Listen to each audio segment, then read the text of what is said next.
Hi kids, welcome to the new video lesson Traders, Kings and Pilgrims. The Mauryas were succeeded by a number of native and foreign rulers. Now when it comes to the local rulers, we have the Sungas, the Kanvas and the Satavahanas. Coming to the foreign rulers, we have the Indo-Greeks, Sakas and Kushanas. Now, let's discuss about the southern kingdoms first. We have three southern kingdoms. They are the Cholas, Cheras and Pandyas, which existed during the Mauryan period also. Now, these kingdoms became powerful in South India around 2300 years ago. And we had even the earliest Tamil compositions, the Sangam literature. It also mentions the word Muvvenda. Now, what does the word Muvvenda mean? It means three chiefs. Now, Muvvenda word was used for the heads of these three ruling families, and they are the Cholas, Cheras, and Pandyas.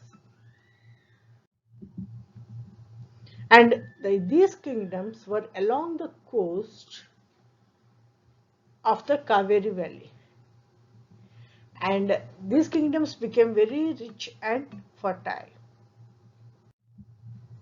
Now, the first kingdom which we are going to discuss is about the Chola Kingdom.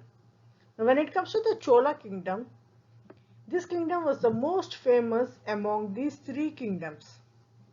It was in the Kaveri Delta and it covered the districts of Tanjavur and Tiruchirappalli in Tamil Nadu.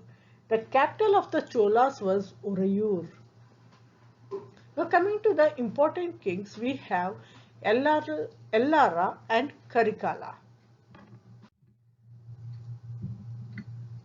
So these are the images of the Chola kings. Now the next one is about the Cheras. Now the Chera Kingdom comprised the present day of Kerala and some parts of Tamil Nadu.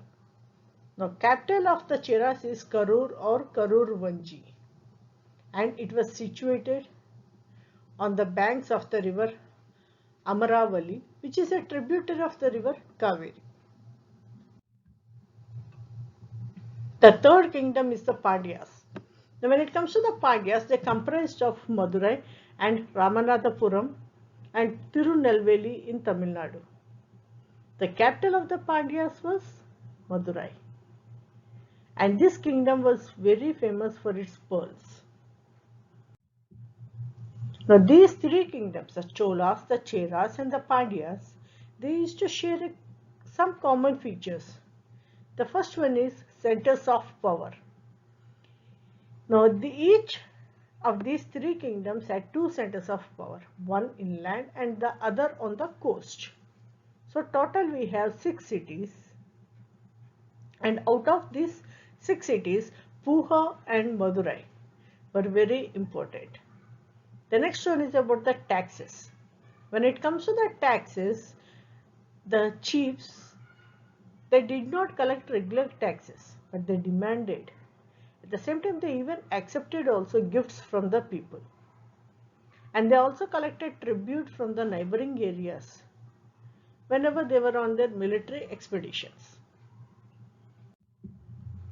Now coming to the distribution of wealth, once the taxes were collected, the king kept some of the wealth for himself and distributed the rest among his supporters, family members, soldiers and poets. The next one is about the reward. Poets generally composed poems in praise of kings. The kings often rewarded them with gold, precious stones, horses, elephants, chariots and fine clothes.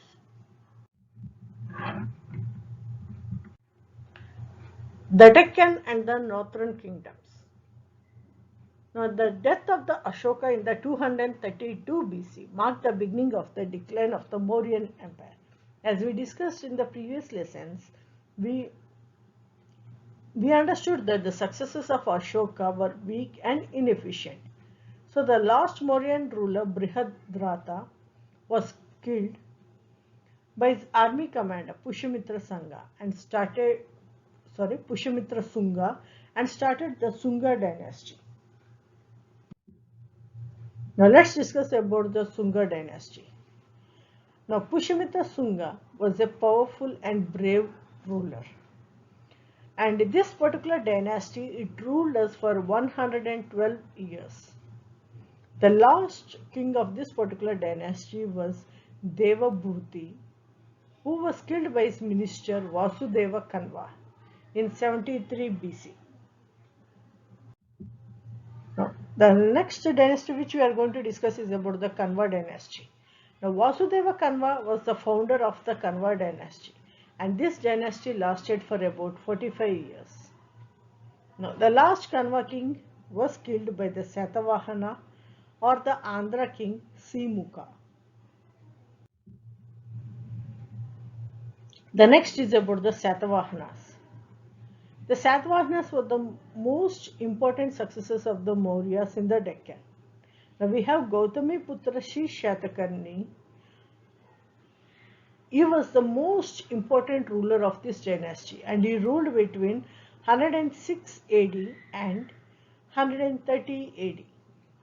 And Sri Shatakarni and the other Shatavahana rulers were known as the lords of the Dakshinapatha. Now what does the word Dakshinapatha means? It means the route leading to the south.